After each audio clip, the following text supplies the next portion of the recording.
I can see why this is so popular.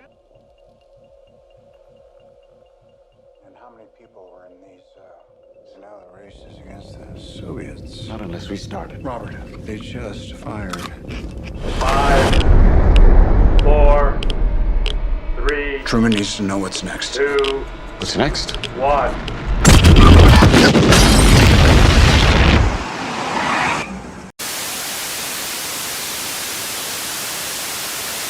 Hello everyone and welcome to Rewind Reviews. In this video we are going to be taking a look at Christopher Nolan's highly anticipated biopic Oppenheimer. Released in 2023, Oppenheimer tells the story of the American scientist J. Robert Oppenheimer and his role in the development of the atomic bomb. Based on the book by Kai Bird and Martin Sherwin, the movie was written and directed by Christopher Nolan and features an all-star cast including Cillian Murphy, Emily Blunt, Robert Downey Jr., Florence Pugh, Matt Damon, Dane DeHaan, Alden Ehrenreich, David Dastmalchian, Josh Hartnell, Jason Clarke, Rami Malek, James Darcy and Kenneth Branagh. Oppenheimer is a name that I have heard of in the past, but when it comes to my overall knowledge of the person himself, it's pretty much non-existent. What he created, on the other hand, I think everyone is pretty much aware of, unfortunately. So when Universal Pictures announced that they were going to be doing a movie based on the life of Robert Oppenheimer, I wasn't really that interested about it until I started to hear who was involved in it. Not only was this movie going to be written and directed by Christopher Nolan, who to me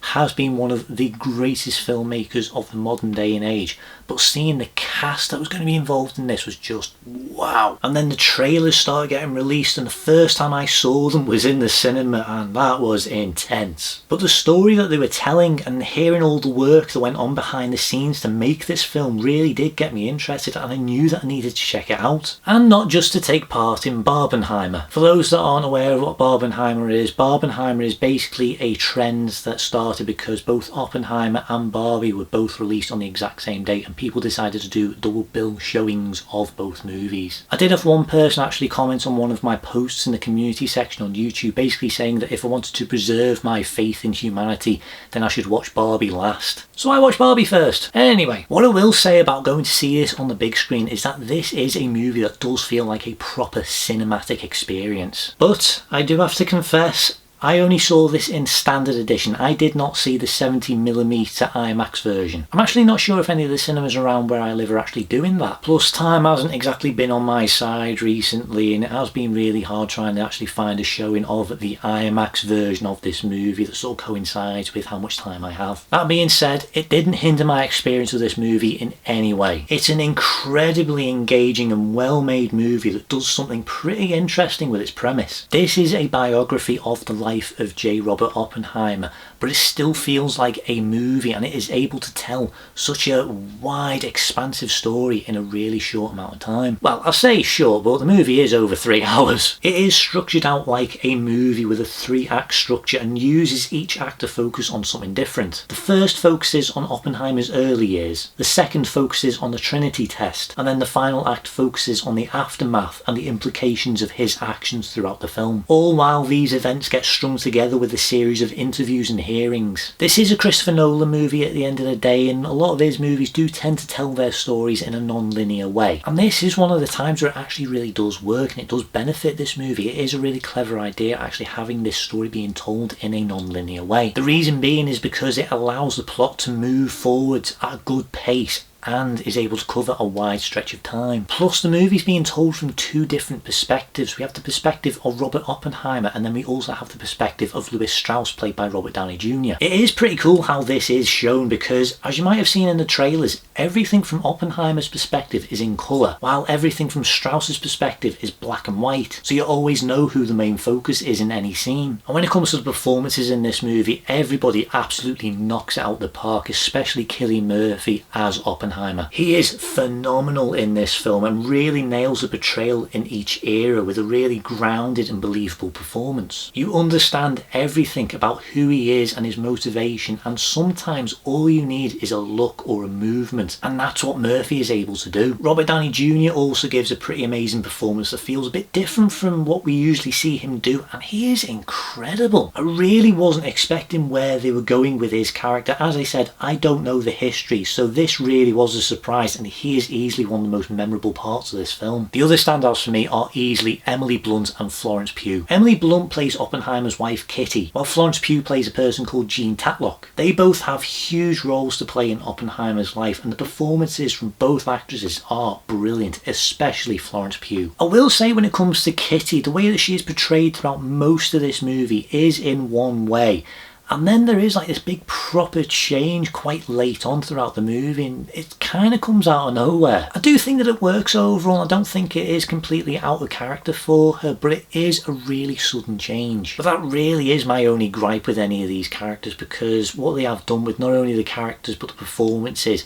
is genuinely brilliant. Everyone really is on top form, from Matt Damon and Kenneth Branagh to Alden Ehrenreich, Jason Clarke, and even Rami Malek, who I had no idea would be in this, and he really surprised me. It really is a stellar cast, and everyone is doing an incredible job, including Tom Conti, who plays Albert Einstein. He only has a small part in this story, but it is impactful, and those conversations that he and Oppenheimer have do linger in your mind. And speaking of conversations, this is a very dialogue heavy movie, lots of sciencey talk and theories and equations and all sorts, and it is a lot. I'm not going to pretend like I understand absolutely everything that is said in this movie, but it doesn't mean that I didn't find this movie engaging. It is very engaging, and you are invested in what it is that's going on. That being said, this movie, as I said a bit earlier, is about 3 hours long with credits, and I do think that a very dialogue heavy movie that is running at that runtime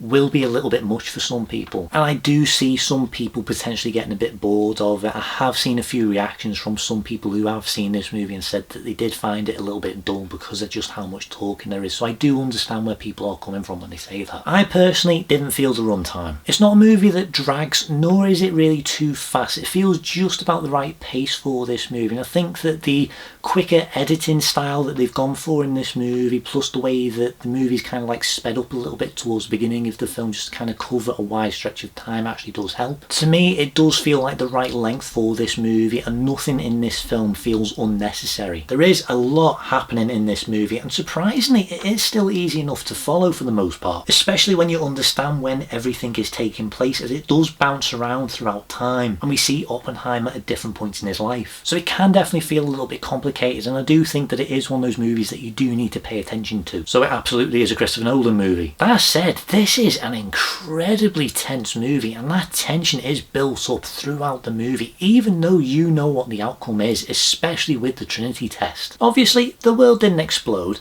but that doesn't stop you from actually feeling the dread of that moment, especially because you see how it is that people kind of feel about the whole situation and how they're reacting to it. They even go so far as to establish that there is actually a tiny chance that things could go very wrong, and they could ignite the atmosphere and the entire world would cease to exist. And I've also got to mention, without really spoiling what it is that happens in this movie, a lot of movies I have seen quite recently do tend to end on a slightly weird note that sort of leaves you either a bit conflicted or confused. The ending for this movie leaves you absolutely haunted, even more so than most modern day horror movies. So I can definitely understand why people were saying see Barbie last. On a side note, I know Cillian Murphy has actually said that he would be interested in appearing in a Barbie sequel if one ever gets made, and honestly I think that if he does make an appearance in it, can his character please be called Oppenheimer?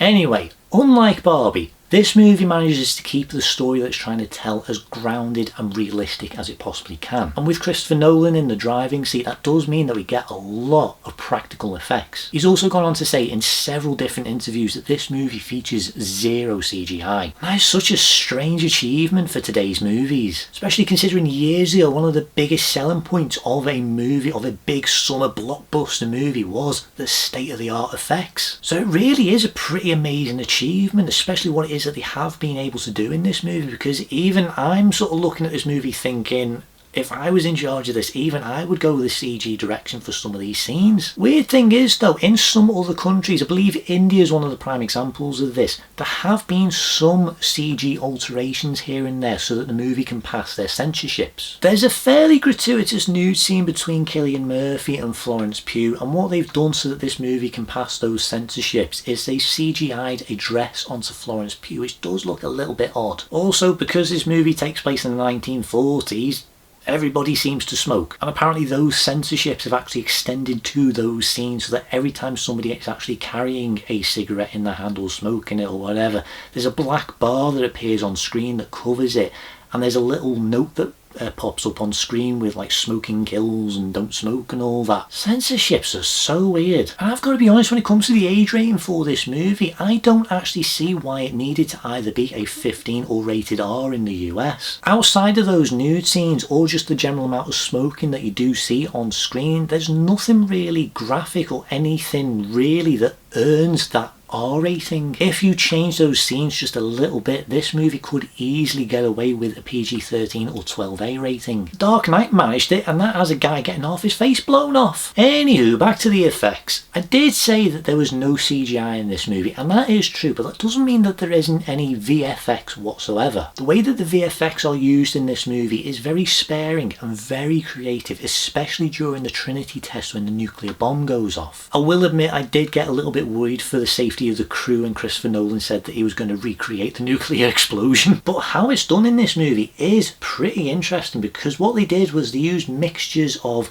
liquids, microscopes and composition to help create those scenes. And that's also including a few scenes where you kind of see like how Oppenheimer perceives things and like a few flashes of like microbes and all sorts going through his mind. It is really good, it is really imaginative, and as you'd expect, it is visually spectacular. The sound design for this movie is also really incredible, and it's really immersive. And I do need to mention the usual issue that does tend to plague a lot of Christopher Nolan's movies, where the dialogue tends to be really quiet and then the music and sound effects tend to be really deafeningly loud. For this movie, that has actually been fixed. The dialogue is really easy to understand. You hear everything that everyone is saying, plus the music is never too overpowering, but never is it too subtle that you can't hear it. It's pretty realistic too, which did catch me off guard, especially during the bomb test where light travels faster than sound, and the sound waves from the bombs do take a few seconds to erupt after the detonations. Look at me going all sciencey. It's basic physics, and that's why it surprised me so much, because I was watching this movie in movie mode, and movie explosions are usually instantaneous. It is amazing, and it is really, really well used. Plus, I will admit, you may need earplugs for a few scenes. It's so loud. And as for the music by Ludwig Göransson,